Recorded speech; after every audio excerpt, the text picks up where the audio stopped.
ठीक है। तो देखो हम पाचन तंत्र के हमने 3 पार्ट पूरे कर लिए थे और 3 पार्ट के अंदर हमने जितनी डिटेल्स होनी चाहिए थी यानी मोस्ट इंपॉर्टेंट जो चीजें आनी चाहिए थी वो सब ले ली थी, ठीक है। जितना कंटेंट हमें चाहिए था कि सवाल कहाँ कहाँ से बन सकते हैं। इसके बाद हम पार्ट 4 की बात करेंगे और जिसमें हम डाइजेस्टिव सिस्टम का, जैसे कल टॉपिक हमने ले रखा था उसको हम रनिंग में रखेंगे। कल टॉपिक हमने ले रखा था लीवर, या फिर हम क्या कह रहे थे, यकृत कह रहे थे। सबसे पहले तो मैं 5 मिनट लूंगी आपसे। हाँ, रीड लेवल फर्स्ट सेकंड दोनों के लिए है और Rajasthan police, railway group D, पटवार सबके लिए है। सारा करवाऊंगी मैं जितना आ सकता है, ठीक है। तो सबसे पहले तो एक छोटा सा टेस्ट मैं आपका लेती हूँ, 5 मिनट लूंगी आपसे, देख तो लू कितना पढ़ के आते हो। सबसे पहले तो हाँ मुस्कान जी, पता है कल की क्लास आपने नहीं देखी, लेकिन टेस्ट तो देना पड़ेगा ना। तो सबसे पहले देखो लीवर में मैं सवाल कर ही लेती हूँ कुछ एक, ठीक है। जैसे सबसे पहला सवाल मैंने आपसे कर लिया कि जो लीवर है इसकी लोकेशन क्या है, लीवर की स्थिति कहाँ है, हमारी बॉडी में लीवर कहाँ पाया जाता है, इसकी स्थिति क्या है, लोकेशन कहाँ है। जल्दी आंसर दो। हाँ सतवीर जी, good afternoon. Sandeep Sharma ji, right में कल मैंने आपसे एक बात बोली थी, शायद आप ही थे, कि राइट के साथ में आपको कुछ जोड़ना भी है।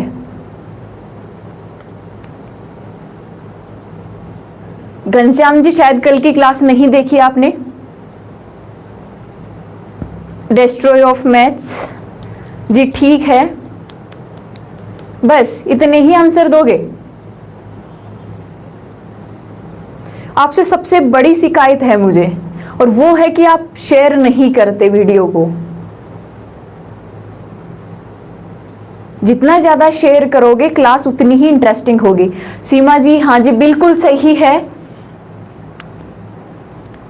छोटी आंत में पाया जाता ओम सिंह जी लीवर।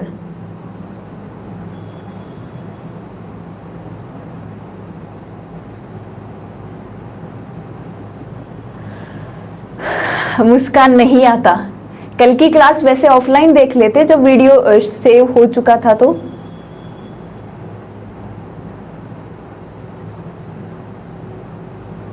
अच्छा, 7 वाले स्टडी नहीं करते, कोई बात नहीं। चलो, लोकेशन की बात हमने कल कर ली थी, जिसमें देखो मैंने एक ऐसा सा डायग्राम बनाया था आपके सामने, बनाया था ना, जिसमें इस भाग को मैंने ड्यूडेनम बोला था, इसको जेजुनम बोला था, और लास्ट वाला जो भाग ये आया था इसको मैंने इलियम कहा था। कि छोटी आंत के 3 भाग होते हैं, एक ड्यूडेनम, दूसरा जेजुनम और तीसरा इलियम। आज हम इन तीनों के बारे में पढ़ेंगे। लेकिन देखो हमने देखा था कि ये जो लीवर है ये इस ड्यूडेनम के किस साइड में पाई जाती है, राइट। यानी ये वाला जो भाग हो गया, ये कौन सा भाग हो गया, लेफ्ट, बायां भाग हो गया। लेकिन ये वाला भाग कौन सा है, राइट। या फिर आप क्या कह सकते हैं कि जो हमारा स्टमक है, आमाशय जस्ट इसके ऊपर ही तो है ना, जो हमारा आमाशय है इसके राइट साइड के अंदर किसकी उपस्थिति होती है, लीवर की उपस्थिति होती है। तो आप या तो ये कह देंगे कि ड्यूडेनम के जस्ट राइट साइड में, या फिर आप क्या कह देंगे कि स्टमक के राइट साइड में किसकी उपस्थिति होती है, लीवर की। नेक्स्ट सवाल देखो, लीवर के अंदर हमने एक बात की थी कि कुछ एक कोशिकाएं ऐसी होती है जो फेगोसाइटिक, दूसरा कोशिकाएं कैसी होती है, फेगोसाइटिक। अब ये बात आप सबको पता होगी कि फेगोसाइटिक सेल कौन सी होती है, तो जल्दी से बताओ मुझे, लीवर में पाई जाने वाली फेगोसाइटिक सेल को क्या कहते हैं। डिस्ट्रॉय ऑफ मैथ्स जी बिल्कुल, पंकज जी सही है, सीमा जी सही है,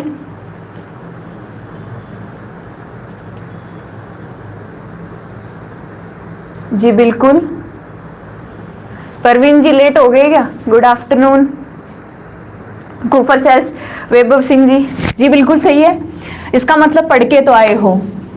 देखो फेगोसाइटिक का मतलब क्या था, हमने कल क्या पढ़ा था कि भक्षण, वे कोशिकाएं जो बाहर से आने वाले हानिकारक सूक्ष्म जीव जैसे बैक्टीरिया, जैसे प्रोटोजोआ, जैसे वायरस, या फिर कुछ जो वोम कीड़े वगैरह होते हैं जो भोजन के साथ कहाँ तक पहुंच जाते हैं, छोटी आंत तक पहुंच जाते हैं। और वहां पे क्या होता है कि लीवर में कुछ सेल्स पाई जाती है जिसको हम कहते हैं कूफर सेल्स। कल हमने बात कर ली थी इस पे, कूफर सेल्स। और ये कूफर सेल्स कैसी होती है, फैगोसाइटिक प्रकृति की होती है। जी बिल्कुल क्लियर है इतना।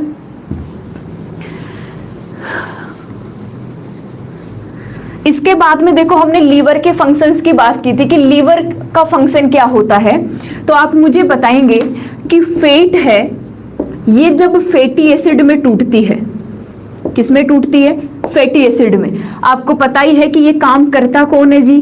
बाइल जूस करता है। हमने बात कर ली थी पितरस की, ठीक है। फैट जब फैटी एसिड यानी वसा जब वशीय अम्लों में टूटता है तो इस प्रक्रिया को क्या कहते हैं? सवाल यही बन जाता है कि वसा का वसा अम्लों में टूटना कौन सी प्रक्रिया के द्वारा होता है? सीमा जी बिल्कुल सही है, अनिल फौजी जी बिल्कुल सही है, emulsification of fat. Pankaj ji देखो जो रेगुलर क्लास में आ रहे हैं उनका आंसर आ रहा है। हो सकता है कुछ एक जो स्टूडेंट्स है वो आज ही क्लास में आए, तो आप पीछे के वीडियो देख लेना एक बार, ठीक है। तो सबने सही आंसर दिया है। इस प्रक्रिया को हम कहते हैं वसा का पायशीकरण। क्या कहेंगे? वसा का पायशीकरण या फिर इमल्सिफिकेशन, इमल्सिफिकेशन ऑफ फैट। मैं इसलिए पूछ रही हूं आपसे ये क्वेश्चंस क्योंकि इंपॉर्टेंट है, बार बार पूछे जाते हैं। लास्ट सवाल, लीवर से लास्ट सवाल आपसे पूछूंगी कि देखो लीवर में जो बाइल जूस बनता है, जो पित्तरस बनता है, ये बाइल जूस मैंने लिख दिया है। लीवर में जो बाइल जूस बनता है, इस बाइल जूस में कौन कौन से मिनरल्स पाए जाते हैं? मिनरल्स का मतलब आप क्या कह देंगे? खनिज लवण। कौन से लवण या फिर कौन से खनिज लवण हैं जो बाइल जूस में पाए जाते हैं, पित्तरस में पाए जाते हैं? मुस्कान जी कोई बात नहीं,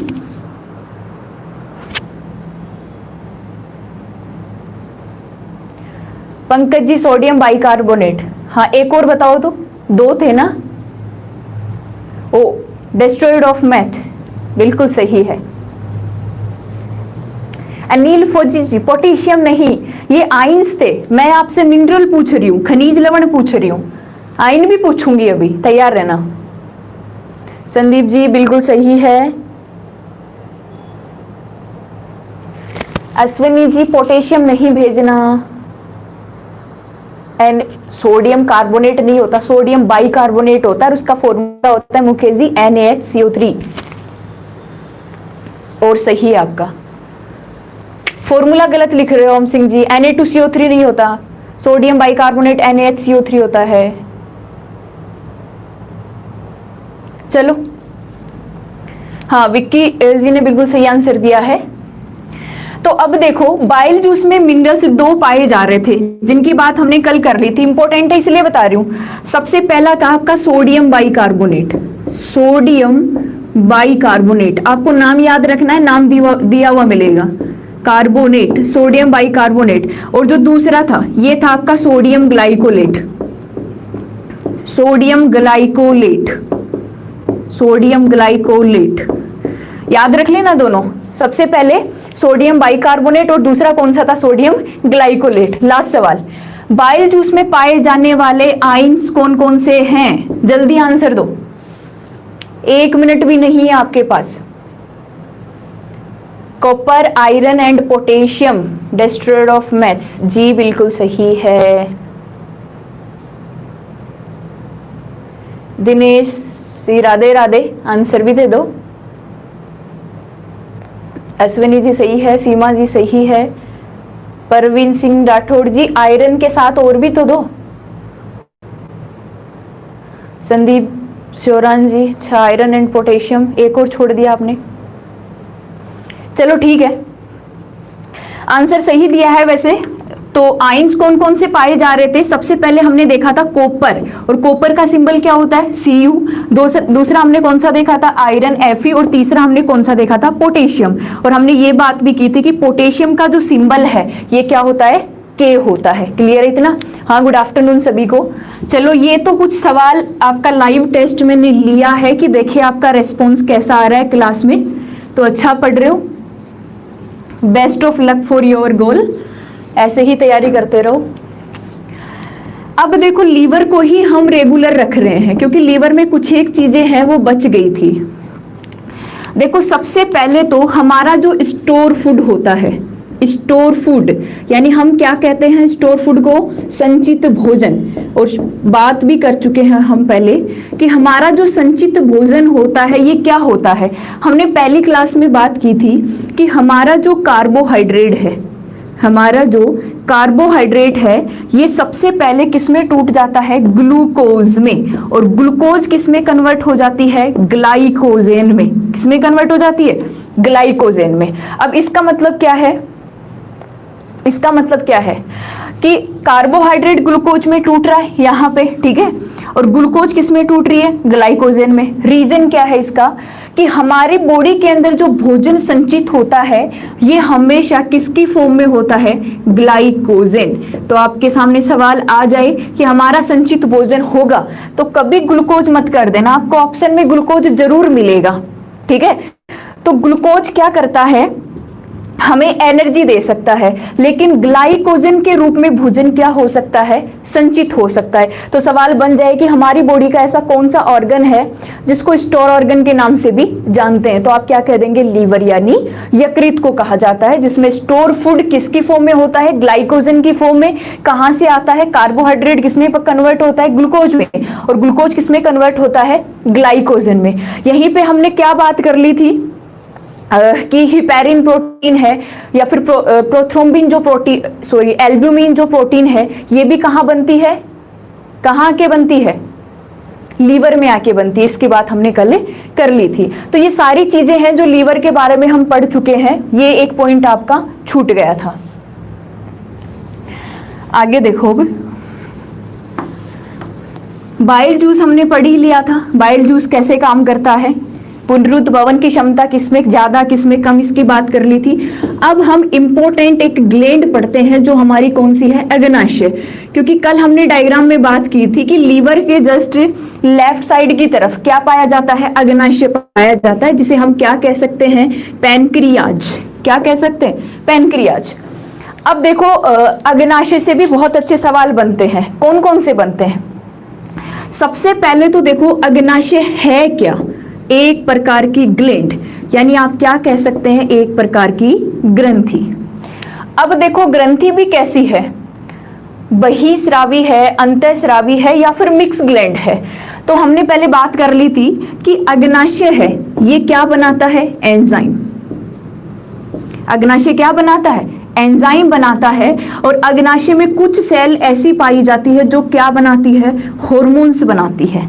क्या बनाती है जी, हॉर्मोन्स बनाती है। तो वो ग्रंथियां जो एंजाइम बनाती है उसको हम क्या कह देते हैं, एक्सोक्राइन ग्लैंड।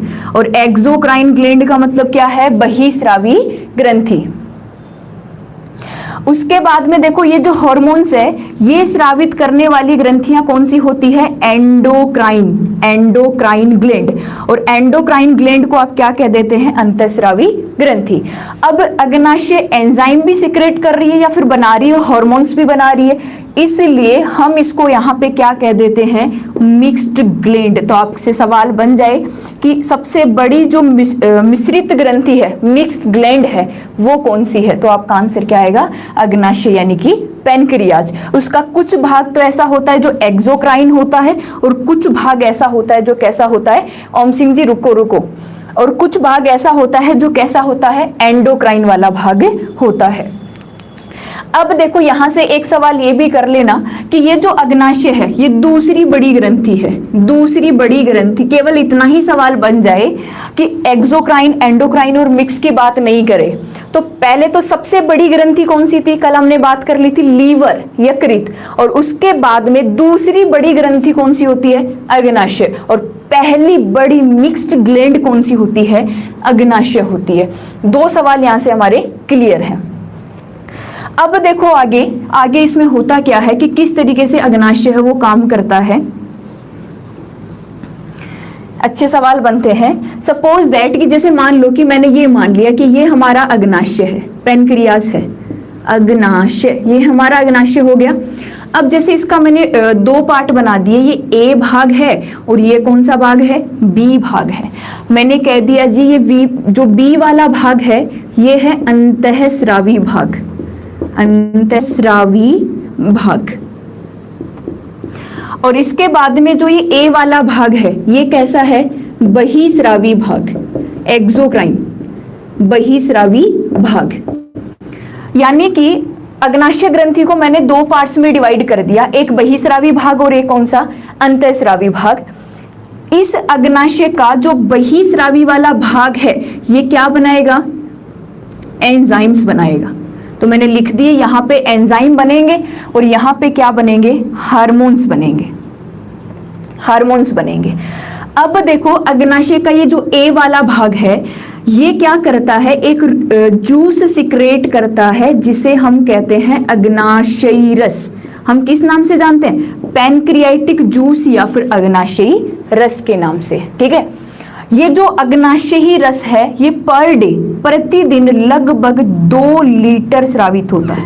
लगभग कितना लीटर, 2 लीटर स्रावित होता है। ठीक है, ए वाला जो भाग है अग्नाशय का बहिस्रावी भाग, ये पर डे लगभग 2 लीटर क्या स्रावित करता है, अग्नाशयी रस या फिर पैनक्रियाटिक जूस।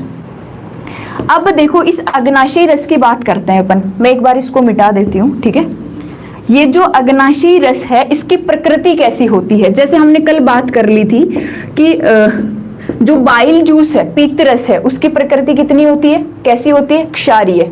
और पीएच हमने कितनी लिखी थी, 7.7, यानी 7 से 8 के बीच में होती है। इसकी प्रकृति, अग्नाशय रस की भी प्रकृति कैसी होती है, क्षारीय होती है।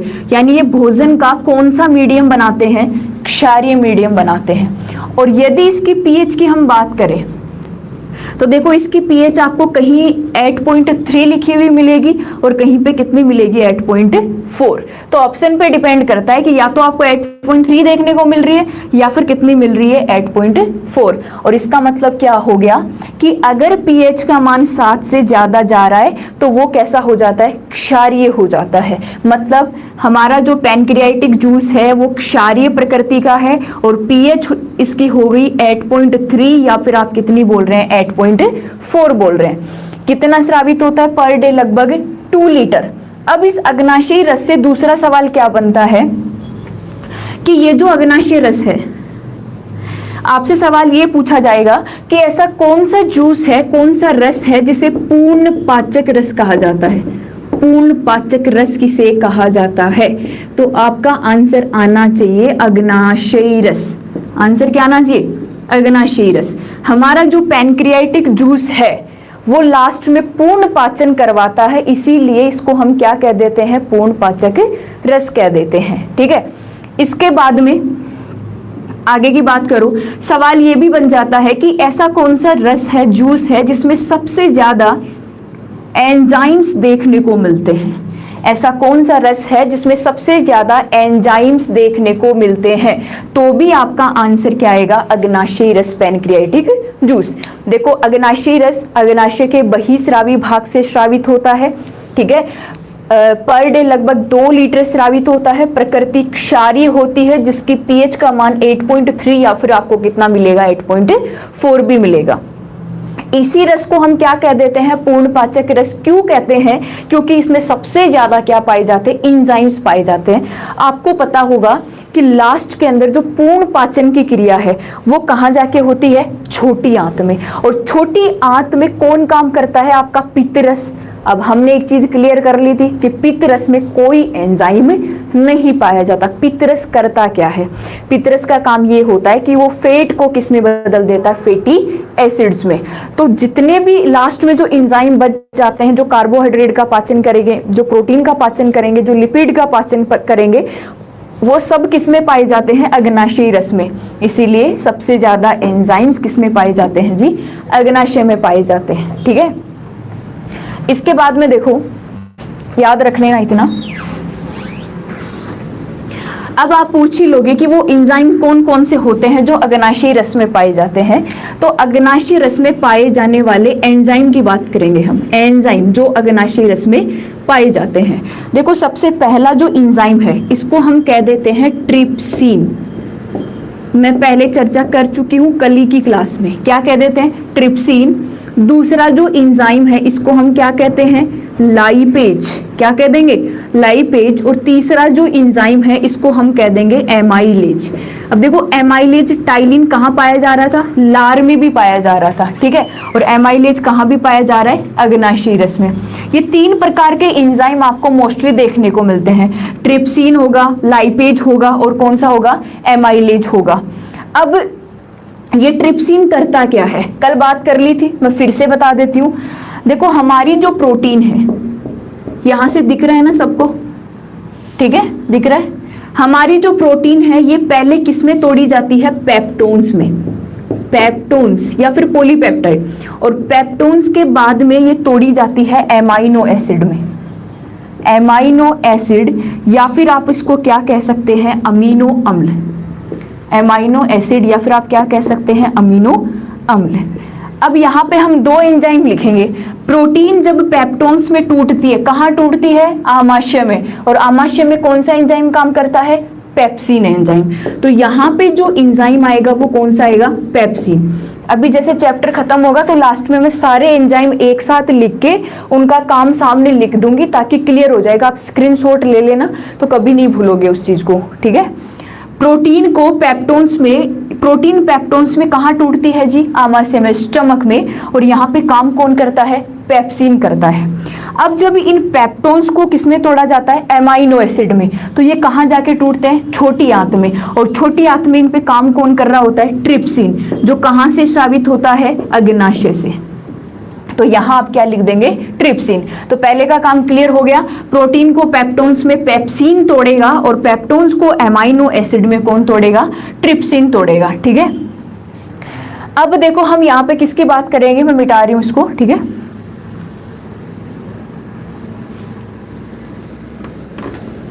इसके बाद में देखो कि ये जो लाइपेज एंजाइम है ये क्या काम करता है। तो देखो लाइपेज का मतलब यहां से हमने चीज पकड़ ली कि किसकी बात की जा रही है? लिपिड की बात की जा रही है, ठीक है।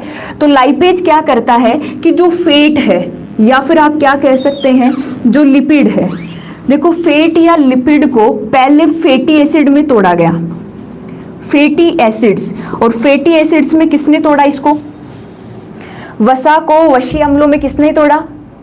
पित्तरस ने, जिसे हमने क्या कहा? इमल्सिफिकेशन या फिर वसा का पाइशीकरण। अब होता क्या है कि इन फैटी एसिड्स पे एंजाइम काम करते हैं और इन फैटी एसिड्स को किस में बदला जाता है? ग्लिसरोल में। हमने बात की थी, पहली ही क्लास की बात है, पहला वीडियो देख लेना। फैट या लिपिड को किस में तोड़ा जाता है? फैटी एसिड्स में। और फिर फैटी एसिड्स को किस में तोड़ा जाता है? ग्लिसरोल में। तो यहाँ जो एंजाइम काम करता है उसका नाम क्या होता है? लाइपेज। यानी लाइपेज का काम क्या हो गया? जो वसीय अम्ल है उनको किसमें बदलना? ग्लिसरोल में बदलना। वसीय अम्ल को, सॉरी, वसा को वशीय अम्ल में तो कौन बदलता है? पित्तरस बदलता है, जिसे इमल्सिफिकेशन कह देते हैं। और वशीय अम्लों को ग्लिसरोल में कौन बदलता है? लाइपेज बदलता है, ठीक है। पाया कहाँ जाता है? अग्नाशयी रस में पाया जाता है। एमाइलेज का काम तो आपको याद होगा कि एमाइलेज क्या करता है? कार्बोहाइड्रेट का पाचन कर रहा था। तो कुछ कार्बोहाइड्रेट, हमने क्या बात की थी कि लगभग 70 to 80% जो कार्बोहाइड्रेट है उसका पाचन कहाँ हो जाता है? माउथ में। अब जो 20 to 30% जो कार्बोहाइड्रेट बच गया है उसका लास्ट में पाचन कहाँ जाके होता है जी? छोटी आंत में होता है। और ये सारे एंजाइम छोटी आंत में काम कर रहे होते हैं, ठीक है। तो ये जो एमाइलेज एंजाइम है, ये एमाइलेज एंजाइम क्या करता है कि जो स्टार्च है, स्टार्च की छोटी छोटी इकाइयां जैसे ग्लूकोज हो गई, माल्टोज हो गई, इसके अंदर इनको क्या करता है? कन्वर्ट करता है। किसको? स्टार्च को। या फिर आप क्या कह सकते हैं कि हमारा जो कार्बोहाइड्रेट है, कार्बोहाइड्रेट है, इन कार्बोहाइड्रेट को ये किस में तोड़ रहा होता है? ग्लूकोज में तोड़ रहा होता है। कौन सा एंजाइम? Amylase enzyme. क्लियर है इतना? कहां जाके काम करता है ये जी? छोटी आंत में काम करता है। टाइलिन एमाइलेज एंजाइम हमारी लार में भी पाया जाता है। ये बात थी अग्नाशयी रस की। पर डे 2 लीटर पीएच होगी 8.3 या फिर 8.4। सबसे ज्यादा एंजाइम इसी में पाए जाते हैं,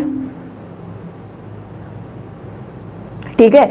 इसके अलावा क्या है कि पूर्ण पाचक जो रस है वो भी हम किसको कहते हैं, अग्नाशय ग्रंथि को कहते हैं।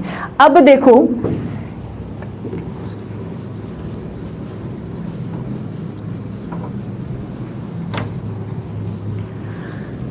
इसके बाद में हम बात करते हैं अग्नाशय का जो दूसरा भाग है, बी वाला भाग, और बी वाले भाग को हमने क्या कहा है, अंतःस्रावी भाग, एंडोक्राइन वाला भाग, अंतःस्रावी भाग, एंडोक्राइन भाग। देखो जो क्वेश्चंस आप कर रहे हो उनका मुझे पता है, ओम सिंह जी पता है, मैं आपको लास्ट में सबका आंसर दूंगी और मुझे याद भी है, और मैं आपसे ये सवाल मैं खुद भी करने वाली हूं।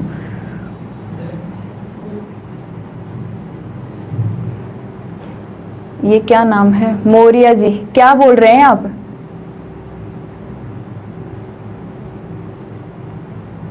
अभी बता दूंगी, कोई दिक्कत नहीं है। मांड स्टार्च ही होता है, मंड जिसको कहते हैं हम।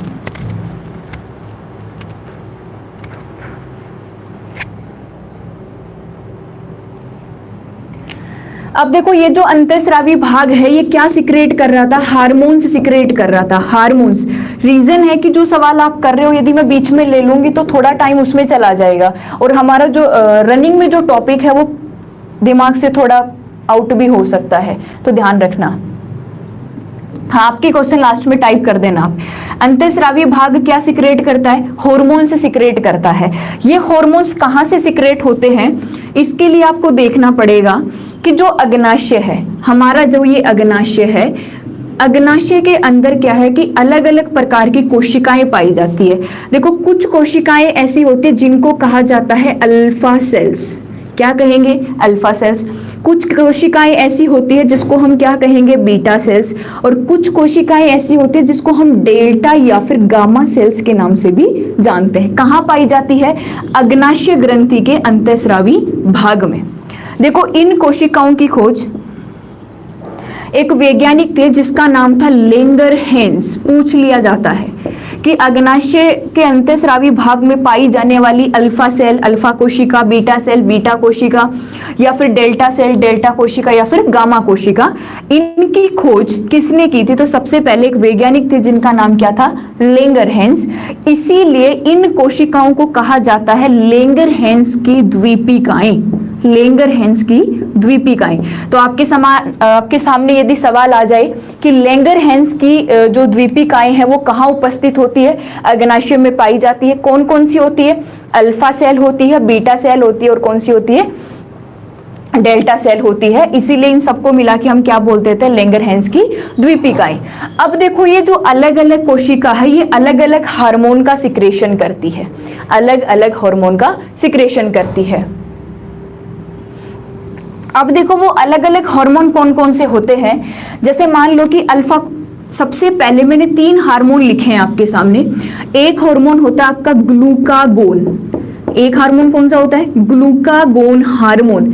नाम थोड़े से ऐसे ही हैं, आपको याद रखना है। दूसरा जो हार्मोन है इसको हम कहते हैं इंसुलिन, और इंसुलिन का नाम सबने सुना है, फ्रेडरिक ने इसकी खोज की थी, किसकी, इंसुलिन की। डेल्टा कोशिकाएं हैं, ये जो हार्मोन सिक्रेट करती है इसको बोलते हैं सोमेटोस्टेटिन, सोमेटोस्टेटिन हार्मोन है ये सभी, सोमेटोस्टेटिन हार्मोन। तो मैंने क्या किया कि आपके सामने 3 हार्मोन लिख दिए हैं, और 3 हार्मोन कौन कौन से हैं, ग्लूकागोन हार्मोन, इंसुलिन हार्मोन और सोमेटोस्टेटिन हार्मोन। अब सवाल क्या बनेगा कि इंसुलिन हार्मोन अग्नाशय की कौन सी कोशिकाएं स्रावित करती है, अल्फा करती है, बीटा करती है, या फिर डेल्टा करती है। ग्लूकागोन कौन सी स्रावित करती है, सोमेटोस्टेटिन कौन सी स्रावित करती है, और इनका आपको फंक्शन भी पता होना चाहिए, काम भी पता होना चाहिए। टीना जी, हाँ ये प्रॉब्लम आपकी सोल्व हो जाएगी।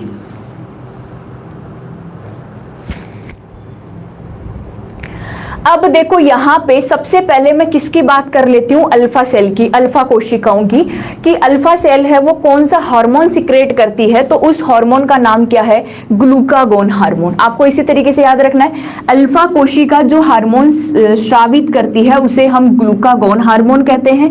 बीटा कोशिका जो हार्मोन स्रावित करती है उसे हम क्या कहते हैं, इंसुलिन हार्मोन कहते हैं। और डेल्टा कोशिका जो हार्मोन स्रावित करती है उसे हम क्या कहते हैं, सोमेटोस्टेटिन कहते हैं। अब इन हार्मोन का जो काम है, फंक्शन है, वो भी क्या होता है, अलग अलग। जैसे मान लो सबसे पहले इतना याद रखना, alpha glucagon, beta insulin, delta somatostatin, ठीक है। अब इसके बाद में देखो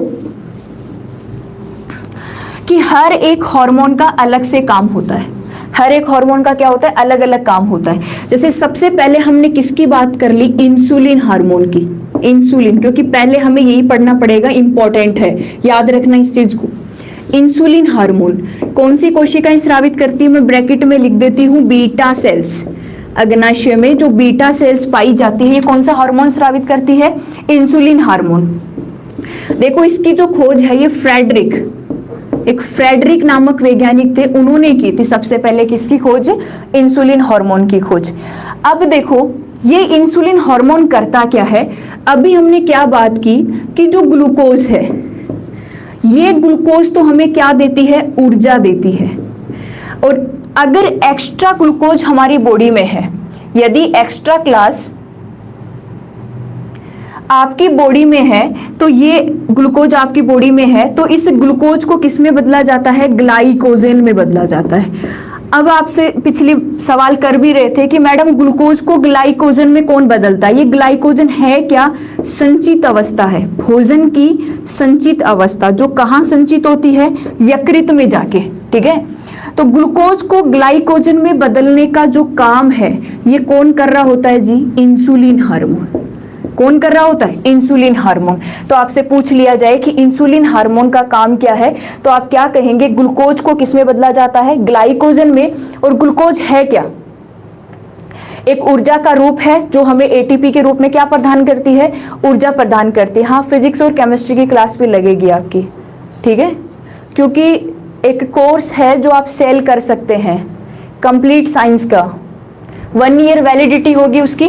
इसके लिए आपको क्या करना पड़ेगा, श्रीराम EDU जो ऐप है प्ले स्टोर से, वो डाउनलोड करना पड़ेगा और वहां से आपको लिंक मिल जाएगा कंप्लीट सिलेबस का। और वही बच्चे मेरे साथ उस क्लास में बैठेंगे जो उस क्लास का चार्ज करेंगे, ध्यान रख लेना। श्रीराम EDU ऐप है जो आप कहां से, प्ले स्टोर से डाउनलोड करोगे। फीस वगैरह वहां पे सब लिखी हुई मिल जाएगी, कर लेना, चेक कर लेना आप सब, ठीक है। हाँ जी, पूरी साइंस में फिजिक्स, केमिस्ट्री और बायोलॉजी सारी चलेंगी। ग्लूकोज को ग्लाइकोजन में बदलने का काम कौन कर रहा है, इंसुलिन। ग्लूकोज ऊर्जा का एक रूप है, जबकि ग्लाइकोजन एक संचित अवस्था होती है। अब मैं आपसे यहाँ पे एक सवाल कर लेती हूँ, ये तो याद रह जाएगा, ठीक है। अब मैं आपसे एक सवाल कर लेती हूं यहां से कि देखो ऊर्जा के, जो ऊर्जा हमें मिलती है, इस ऊर्जा के कई रूप होते हैं। जैसे आपने सुना होगा ATP, जैसे आपने सुना होगा ADP, जैसे आपने सुना होगा AMP। अब बोलोगे कि मैडम आपने ये क्या लिख दिया, तो ATP का मतलब क्या है, यहाँ पे एडिनोसाइन, फुल फॉर्म लिख रही हूं, एडिनोसाइन ट्राइफास्फेट, एडिनोसाइन ट्राइफास्फेट, ठीक है। ADP का मतलब क्या है, यही एडिनोसाइन डाइफास्फेट, एडिनोसाइन डाइफास्फेट। और AMP का मतलब क्या है, एडिनोसाइन मोनोफास्फेट। मैंने आपके सामने ये क्यों लिखा है, क्योंकि यहां से एक सवाल बनता है इसलिए। तो देखो ATP का मतलब फुल फॉर्म से देखो, एडिनोसाइन ट्राइफास्फेट, इस चीज को पकड़ लो कि इसमें कितने फास्फेट हैं जी, 3 फास्फेट हैं, ठीक है। और ADP यानी एडिनोसाइन डाइफास्फेट यानी कि कितने फास्फेट समूह है, 2।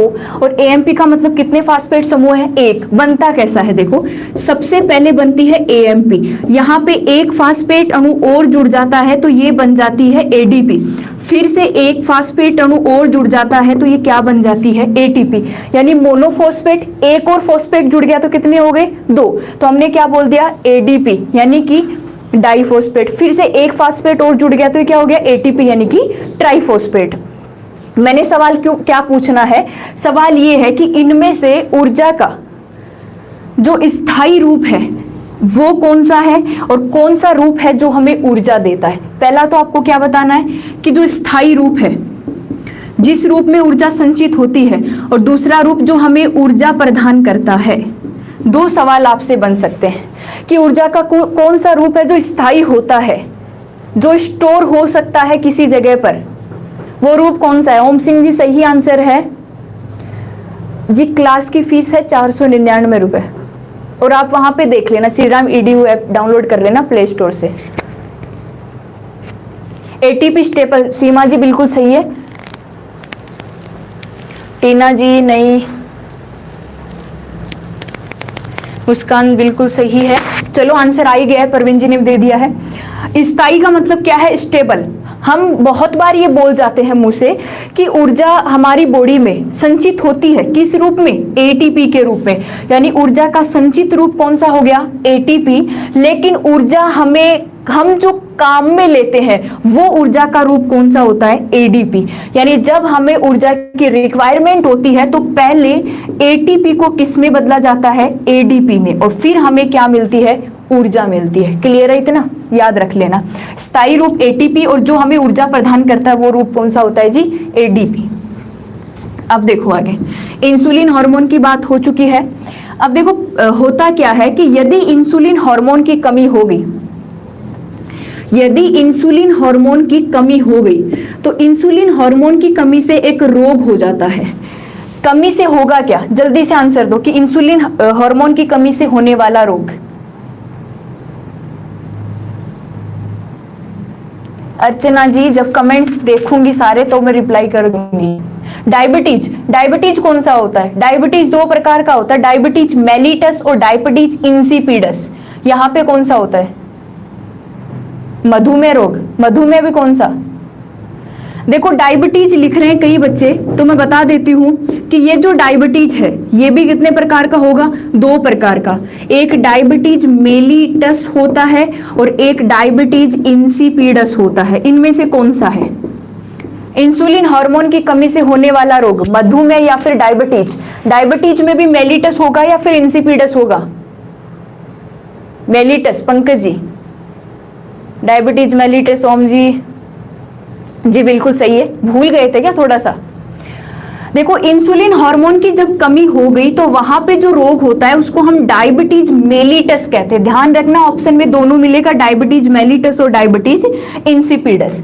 तो सबसे पहले देखो इंसुलिन हार्मोन की कमी हो गई तो उस रोग को आप मधुमेह के नाम से भी जान सकते हैं। मधुमेह या फिर आप क्या बोल सकते हैं? Diabetes mellitus. क्या कह देंगे? Diabetes mellitus. आप कहोगे कि मैडम इसका मतलब क्या है? इसका मतलब ये है कि जब इंसुलिन की कमी हो गई तो ये जो ग्लूकोज आपने खाई है, जो एक्स्ट्रा ग्लूकोज है, ये ग्लूकोज किस रूप में संचित होती है?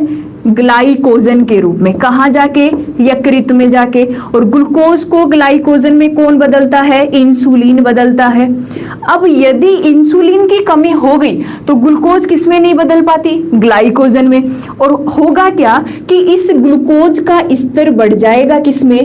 ब्लड में। यानी हम ये कह सकते हैं ग्लूकोज एक प्रकार की क्या है? शर्करा, या फिर आप क्या कह सकते हैं? शुगर। यानी जब रक्त में ग्लूकोज या शर्करा का स्तर बढ़ जाता है तो उसे हम कहते हैं मधुमेह या फिर डायबिटीज मेलिटस रोग। याद रखेंगे, शर्करा का लेवल या ग्लूकोज का स्तर बढ़ जाता है किसमें? ब्लड में। क्यों बढ़ जाता है? क्यों बढ़ जाता है? क्योंकि इंसुलिन हार्मोन की क्या हो जाती है? कमी हो जाती है। क्लियर है इतना? इंसुलिन हार्मोन की कमी से ग्लूकोज किसमें नहीं बदल पाता? ग्लाइकोजन में। और रक्त में ग्लूकोज या शर्करा का स्तर बढ़ जाता है जिसे शुगर, मधुमेह या फिर डायबिटीज मेलिटस के नाम से जानते हैं। ठीक है, हाँ, हाइपोग्लाइसेमिया का मतलब यही है कि रक्त में क्या होता है? ग्लूकोज का स्तर बढ़ जाता है, उसको हाइपोग्लाइसेमिया भी हम कहते हैं। अब इसके बाद में देखो, अभी हमने क्या देखा कि दूसरा जो डायबिटीज लिखा था उसका नाम लिखा था हमने डायबिटीज इंसिपिडस। Diabetes insipidus. आप कहोगे कि मैडम यदि डायबिटीज मेलिटस बता दिया तो डायबिटीज इंसिपिडस किसे कहेंगे आप? इंसुलिन ज्यादा हो जाएगा। पंकज जी, हार्मोन को डिस्कवर किया था स्टर्लिंग नामक वैज्ञानिक ने। टीना जी, हार्मोन को डिस्कवर किया था स्टर्लिंग ने। तो डायबिटीज इंसिपिडस किसे कहेंगे? देखो हमारी पीयूष ग्रंथि, किसकी बात करूंगी मैं? पीयूष ग्रंथि या फिर पिट्यूटरी ग्लैंड, सबसे छोटी ग्रंथि, मास्टर ग्लैंड के नाम से भी जाना जाता है। ये पीयूष ग्रंथि एक हार्मोन सिक्रेट करती है जिसको हम एडीएच या फिर इसका दूसरा नाम होता है वेसोप्रेसिन। आप इसको एडीएच कह सकते हैं या फिर क्या कह सकते हैं? वेसोप्रेसिन। ये हार्मोन करता क्या है? एंटी डाईयूरेटिक हार्मोन, यानी कि जब यूरिन बनता है, जब मूत्र बनता है तो उससे जल का पुनः अवशोषण करवाता है। जल का जो पुनः अवशोषण है वो करवाने का काम कौन करता है? एडीएच हार्मोन या वेसोप्रेसिन हार्मोन। कौन सी ग्रंथि से सिक्रेट होता है? पीयूष ग्रंथि से, जिसे हम मास्टर ग्लैंड और सबसे स्मॉलेस्ट एंडोक्राइन ग्लैंड के नाम से भी जानते हैं। मटर के दाने के समान होती है। अब क्या हो जाता है कि जब इस एडीएच हार्मोन की कमी हो जाती है तो जो व्यक्ति है उसमें जल का अवशोषण नहीं हो पाता किडनी में, और यदि जल का अवशोषण नहीं होता, यूरिन क्या बनता है? ज्यादा बनता है, जिसे मूत्रलता के नाम से भी जानते हैं। मूत्रलता, या फिर आप इसको बोल सकते हैं डायबिटीज इंसिपिडस। क्या क्लियर है इतना? डायबिटीज मेलिटस, रिवाइज कर रही हूं, ध्यान से सुन लेना। डायबिटीज मेलिटस में इंसुलिन हार्मोन की कमी हो जाती है जिससे ग्लूकोज ग्लाइकोजन में कन्वर्ट नहीं हो पाता, तो रक्त में ब्लड या फिर ब्लड में ग्लूकोज या शर्करा का स्तर बढ़ जाता है, जिसे हम डायबिटीज मेलिटस, शुगर या मधुमेह रोग कहते हैं। डायबिटीज इंसिपिडस क्या है कि हमारी जो मास्टर ग्लैंड है, पीयूष पिट्यूटरी ग्लैंड, जो ब्रेन में पाई जाती है, सबसे छोटी ग्लैंड, वो एक हार्मोन छोड़ती है जिसका नाम एडीएच, एंटी डाईयूरेटिक हार्मोन, या फिर आप इसको क्या कह सकते हैं? वेसोप्रेसिन। ये हार्मोन क्या करता है? किडनी में जब यूरिन बनता है, मूत्र बनता है, तो उससे जल का पुनः अवशोषण करवाता है, और जब जल का पुनः अवशोषण नहीं हो पाता एडीएच की कमी से, तो यूरिन क्या हो जाता है? ज्यादा बन जाता है, और जब यूरिन ज्यादा बनेगा, मूत्र ज्यादा बनेगा, तो उसे हम मूत्रलता या फिर डायबिटीज इंसिपिडस के नाम से भी जान सकते हैं। क्लियर है जितना? चलो आगे। अब देखो हमने किसकी बात कर ली है? इंसुलिन की बात कर ली है। इसके बाद में देखो जो दूसरा हार्मोन है, सेकंड हार्मोन है, वो अभी हमने क्या लिखा है? ग्लूकागोन। दूसरा हार्मोन लिखा था हमने ग्लूकागोन हार्मोन। ग्लूकागोन हार्मोन, और ग्लूकागोन हार्मोन को आप क्या कौन सी कोशिकाएं सिक्रेट करती है? जी अल्फा सेल्स। कौन सी कोशिकाएं? Alpha cells. कंफ्यूजन नहीं होना है, कंफ्यूजन नहीं होना है, ठीक है? तो होता क्या है कि ये जो ग्लूकोज है, ये जो ग्लूकोज है, अभी हमने क्या कहा कि ग्लूकोज किस में बदल जाती है? ग्लाइकोजेन में, ठीक है? और ग्लूकोज को ग्लाइकोजेन में कौन बदल रहा है? तो मैंने यहां पे लिख दिया इंसुलिन। कौन सा हार्मोन बदल रहा है? इंसुलिन। अब क्या है कि जब बॉडी को ऊर्जा चाहिए, जब बॉडी को क्या चाहिए?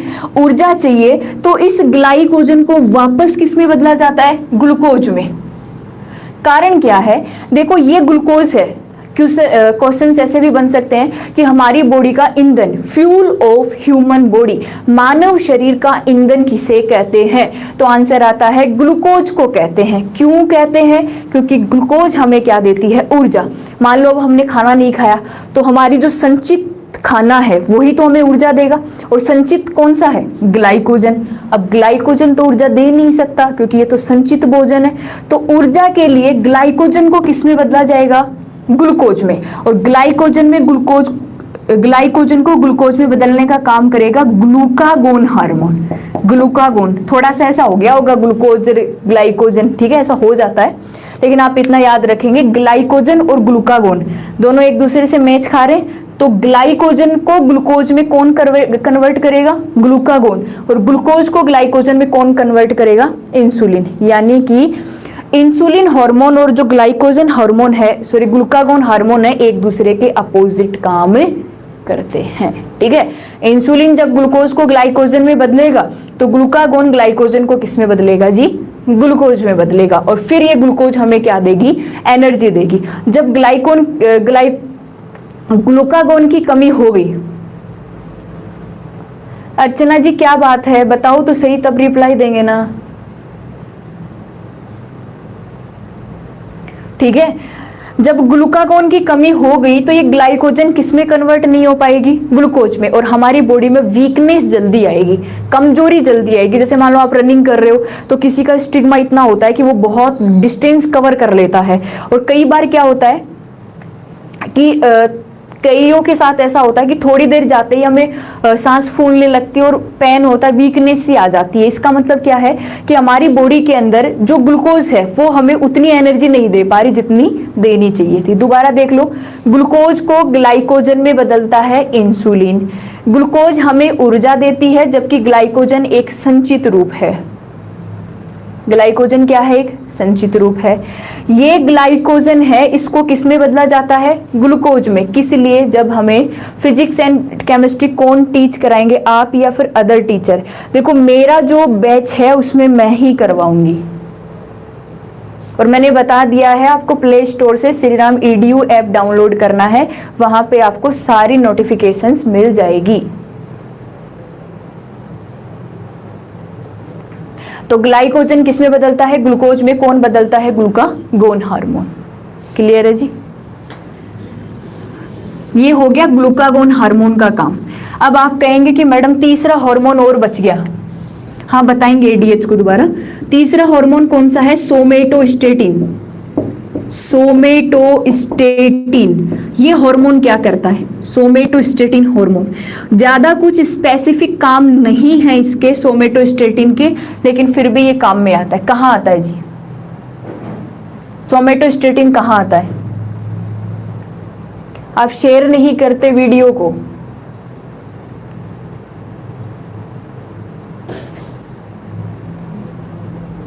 कितने मंथ्स में कंप्लीट हो जाएगा कोर्स, देख लेना, वहां पे 2 मंथ दे रखे हैं। और वो क्लास क्या होगी कि रेगुलर होगी हमारी विथ क्वेश्चंस के साथ। सुरेंद्र जी आपको पढ़ना ही है ना, कहीं भी पढ़ो, बस अपने दोस्तों को शेयर कर दो ताकि उनको भी पता चल जाए। तो सोमेटोस्टेटिन हार्मोन क्या करता है, सोमेटोस्टेटिन जो हार्मोन है ये एक क्रिया होती है जिसे हम कहते हैं स्वांगीकरण।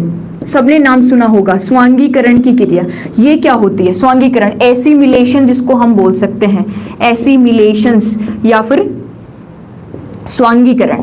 स्वांगीकरण का मतलब क्या है कि जब भोजन का पाचन कंप्लीट हो जाएगा उसके बाद में भोजन का क्या होगा, अवशोषण होगा। और अवशोषण के बाद में जो अवशोषण में जो चीजें हमारे बॉडी के लिए काम की है उनको यूज में करना। देखो भोजन हमने खाया, भोजन का क्या हुआ, पाचन हुआ, ठीक है। और भोजन का जैसे ही पाचन हुआ, पाचन होने के बाद छोटी आंत में और बड़ी आंत में जाके उसका क्या हुआ, अवशोषण हुआ। और अवशोषण के बाद में जो अवशोषण हुआ है उनको बॉडी कैसे ऊर्जा के लिए काम में लेगी, उस क्रिया को हम कहते हैं स्वांगीकरण। और इस स्वांगीकरण को जो कंट्रोल कर रहा होता है वो कौन सा हार्मोन कर रहा होता है, सोमेटोस्टेटिन हार्मोन। कहां से स्रावित होता है, पीयूष ग्रंथि पिट्यूटरी ग्लैंड से। अब एक बार आप मेरे साथ देखना, थोड़ा सा रिवाइज करते जाना, थोड़ा हार्ड पड़ा होगा क्योंकि चीजें घुल मिल जाती है इनमें। पॉलीपेप्टाइड हार्मोन इसी को कहते हैं, पॉलीपेप्टाइड हार्मोन इसी सोमेटोस्टेटिन को कहते हैं। देखो सबसे पहले मैं आपके सामने लिखूंगी हार्मोन्स, फिर लिखूंगी उनकी सेल्स, और सेल्स के बाद में उनके लिखेंगे अपन फंक्शंस। थोड़ा सा फास्ट करेंगे। सबसे पहला हार्मोन हमने लिख लिया यहाँ पे इंसुलिन। कौन सा लिख लिया, इंसुलिन। दूसरा हमने लिख लिया ग्लूकागोन, साथ साथ बोलते जाया करो मन ही मन में। तीसरा मैंने लिख दिया सोमेटोस्टेटिन, या फिर इसको पॉलीपेप्टाइड हार्मोन भी कह सकते हैं, पॉलीपेप्टाइड हार्मोन्स। अब देखो इनकी सेल्स लिखे। इंसुलिन हार्मोन कौन सी सेल, बीटा सेल्स, बीटा कोशिकाएं। ग्लूकागोन, आप आंसर देते जाओ, मैं लिख रही हूं इधर, ठीक है। ग्लूकागोन हार्मोन कौन सी सेल, अल्फा सेल्स, ताकि रिवाइज हो जाए। और सोमेटोस्टेटिन हार्मोन कौन सी सेल, डेल्टा सेल्स। फंक्शन क्या है, इंसुलिन क्या करता है, ग्लूकोज को किस में बदल देता है, ग्लाइकोजन में। किस में बदल देगा, ग्लाइकोजन में। ग्लूकागोन क्या करता है, ग्लाइकोजन को किस में बदलता है? ग्लूकोज में। किसमें बदल देता है? ग्लूकोज में। और सोमेटोस्टेटिन या पॉलीपेप्टाइड हार्मोन क्या करता है? स्वांगीकरण की क्रिया को कंट्रोल करता है या फिर एसिमिलेशन की क्रिया को कंट्रोल करता है। रिवाइज हो गया। इंसुलिन, बीटा सेल, ग्लूकोज को ग्लाइकोजन में, इंसुलिन की कमी से डायबिटीज, मेलिटस रोग। हाँ अर्चना जी थैंक यू। ठीक है, ग्लूकागोन क्या कौन सिक्रेट करती है? Alpha cell. करता क्या है? ग्लाइकोजन को ग्लूकोज में बदलता है। सोमेटोस्टेटिन या पॉलीपेप्टाइड हार्मोन क्या करता है? डेल्टा सेल से स्रावित होता है और ये किस क्रिया को कंट्रोल करता है? स्वांगीकरण। और स्वांगीकरण का मतलब आप याद रखेंगे कि जब भोजन का, हाँ स्क्रीनशॉट ले लो, जब भोजन का अवशोषण हो जाता है, अवशोषण के बाद में उसको हम क्या करते हैं, जो काम में लिया जाता है ऊर्जा के लिए, उस प्रक्रिया को आप कह देते हैं स्वांगीकरण या फिर एसिमिलेशन। सुरेंद्र जी हाँ स्क्रीनशॉट ले लो, जल्दी से ले लो। हाँ राम सिंह जी राम राम, लेट आए हो क्या आप? जी अपनी क्लास चलती है 2 से 3 और जब आप कोर्स परचेज कर लोगे तो हम एक अलग से टाइमिंग और शेड्यूल बना लेंगे, जिसमें जैसे ऑफलाइन की क्लासेस चलती थी ना, जैसे 50 बच्चे एक बैच में बैठे हैं तो 50 को ही पढ़ाना है, तो वैसा अपना एक अलग से बैच बन जाएगा।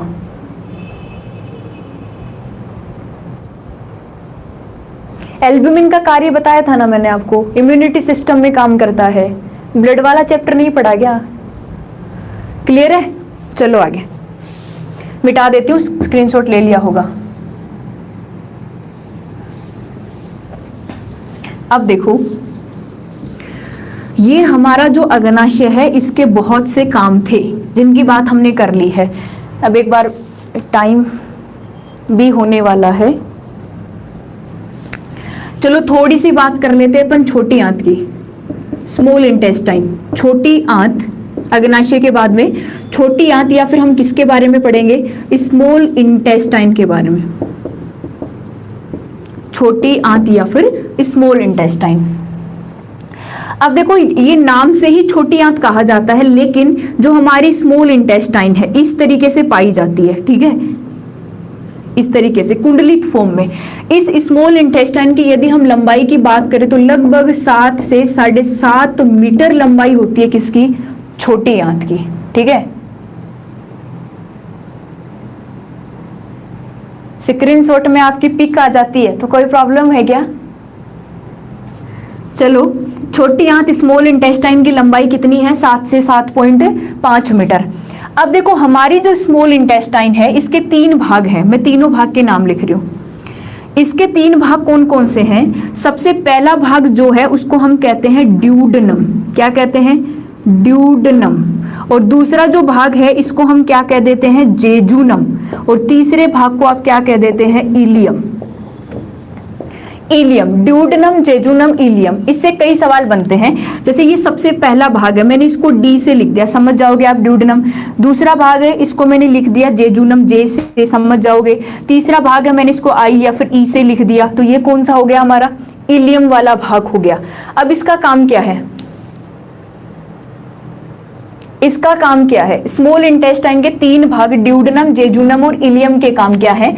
तो सबसे पहले तो आपको ये याद रखना है कि छोटी आंत में होता है कंप्लीट डाइजेशन। कंप्लीट डाइजेशन यानी आपके सामने सवाल आ जाए कि बताओ पूर्ण पाचन, जो कंप्लीट डाइजेशन है वो किसके अंदर होता है? तो आपका आंसर क्या आता है? छोटी आंत में होता है, ठीक है। मनोहर जी ठीक ही चल रहा होगा शायद। जो कंप्लीटली जो डाइजेशन है, जो कंप्लीट डाइजेशन है वो किसके अंदर होता है? छोटी आंत के अंदर होता है। इसके अलावा जल को छोड़कर, आपको किसको छोड़ना है? वाटर को, क्योंकि जल का अवशोषण किसमें होता है? बड़ी आंत में। जल को छोड़कर जितने भी पदार्थ हैं उन सब का अवशोषण भी किसमें होता है? छोटी आंत में होता है। यानी कि 2 सवाल क्लियर हो गए। कंप्लीट जो डाइजेशन है वो कहाँ है? छोटी आंत में। लास्ट में देखो पानी या फिर जल को छोड़ के जो अवशोषण की प्रक्रिया है वो भी किसमें होती है जी? छोटी आंत में होती है। लंबाई आप याद रखेंगे 7 से 7.5 मीटर। आपसे सवाल पूछ लिया जाए कि हमारा पाचन तंत्र का सबसे बड़ा भाग कौन सा है, तो आप क्या कहेंगे? छोटी आंत। लंबाई कितनी होती है? 7 से 7.5 मीटर। अब मैं इसके तीनों भागों से आपको सवाल बता देती हूँ, ड्यूडेनम, जेजुनम और इलियम। पहला सवाल मैं पूछ ही लेती हूँ। चलो अब सवालों की बात कर लेते हैं। पहला सवाल, आगे की बात होती रहेगी। पहला सवाल आपसे मैं कर लेती हूं। पहला सवाल क्या है कि ये जो छोटी आंत के 3 भाग मैंने लिखे हैं, इनमें से ऐसा कौन सा भाग है जिसमें पाचन की क्रिया नहीं होती? ऐसा कौन सा भाग है छोटी आंत का जिसमें पाचन की क्रिया नहीं होती? जबकि मैंने ये और बोल दिया कि छोटी आंत में कंप्लीटली डाइजेशन होता है। छोटी आंत का ऐसा कौन सा भाग है जिसमें डाइजेशन नहीं होता? Om Singh Bhati ji, jejunum, destroyed of mass, ileum. Sandeep Kumar Saini, duodenum. यार हद है, कोई जेजुनम दे रहा है, कोई ड्यूडेनम दे रहा है, कोई इलियम दे रहा है, लेकिन सबका अलग अलग मत है, अलग अलग वोट है सबका। मुस्कान जी, जेजुनम। राम सिंह जी, ये आंसर है। अनिल जी, खुद ने ही सही बता दिया क्या?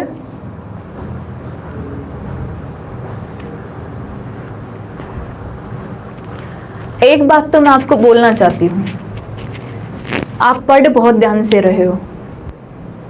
अच्छा, कोरोना आ गया क्या? बड़ी लेट पहुंचे हो आप।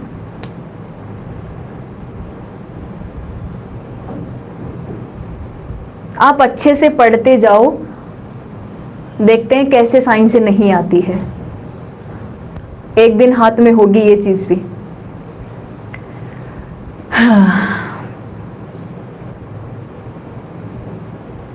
चलो, सबसे बढ़िया बात है आपने लगभग ने सही आंसर दिया। इसका आंसर होगा जी जेजुनम। याद रखना इस चीज का, जेजुनम। कौन सा भाग होगा? जेजुनम।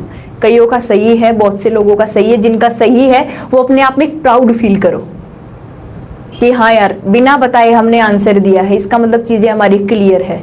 और अपने आप को बेस्ट ऑफ लक बोलो, अपने आप को, दूसरे को नहीं, अपने आप को। कभी देखो, सक्सेस होने के 2 ही तरीके हैं, या तो किसी को आगे नहीं आने दो, या फिर खुद इतना आगे रहो कि आपको कोई पकड़ नहीं पाए। ठीक है, तो जेजुनम छोटी आंत का ऐसा भाग है जिसमें कोई पाचन की क्रिया नहीं होती। दूसरा सवाल यहीं से, छोटी आंत के इन तीनों भाग में से 2 सवाल बनेंगे। एक मैंने आपसे पूछ लिया सबसे लंबा भाग, और दूसरा पूछ लिया सबसे बड़ा भाग। दोनों के आंसर दो। छोटी आंत के जो ये 3 भाग है ना, ड्यूडेनम, जेजुनम, इलियम, इसमें सबसे लंबा भाग कौन सा और सबसे बड़ा भाग कौन सा? आप कहोगे कि मैडम लंबा और बड़े में डिफरेंस क्या है? पूरा डिफरेंस है। एक तो लेंथ पे डिपेंड है और एक उसका जो एरिया है उस पे डिपेंड है। इलियम यानी सबसे लंबा कौन सा है? इलियम। और सबसे बड़ा कौन सा है?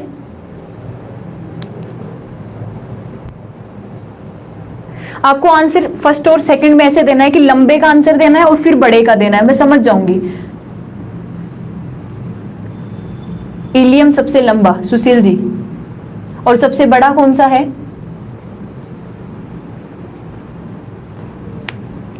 श्याम सुंदर सारण। 3 और 1। अच्छा, 3 का मतलब इलियम और फिर ड्यूडेनम। लंबी इलियम, बड़ा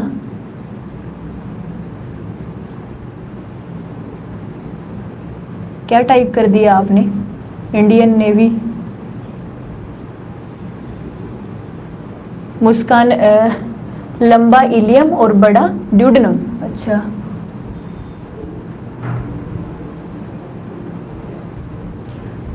विजय मीना जी, 2 और 1।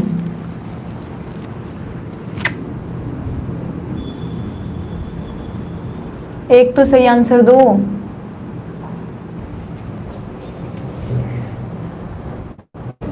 कोई तो होगा क्लास का बादशाह जो बिल्कुल सही आंसर देगा। हाँ बलवीर जी, आप कैसे शांत बैठे हो? इलियम और ड्यूडेनम। अच्छा, ओम Singh ji, long, ilium and बड़ा कौन सा बता रहे हो? इलियम। और लंबा कौन सा बता रहे हो?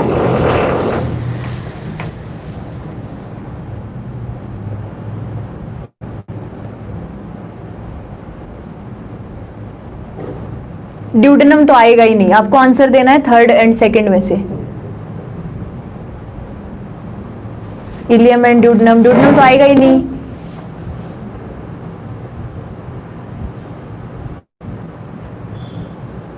अब की बार सही आ गए ओम सिंह जी, सही आंसर दिया। देखो बड़े की बात करेंगे लोंग की, तो ये वाला भाग है इलियम, और लंबे की बात करेंगे, सॉरी लंबे की बात करेंगे तो ये आ गया आपका इलियम, और बड़े की बात करेंगे तो ये आ गया आपका जेजुनम। जेजुनम, जेजुनम में कोई पाचन नहीं होता, और ड्यूडेनम और इलियम वाला लास्ट के अंदर जो कंप्लीट पाचन होगा, लास्ट में जो कंप्लीट पाचन होगा वो छोटी आंत के कौन से भाग में होगा? इलियम। ये सवाल भी बन जाता है, लास्ट में जो कंप्लीट डाइजेशन होगा वो कहाँ जाके होगा? इलियम में जाके होगा।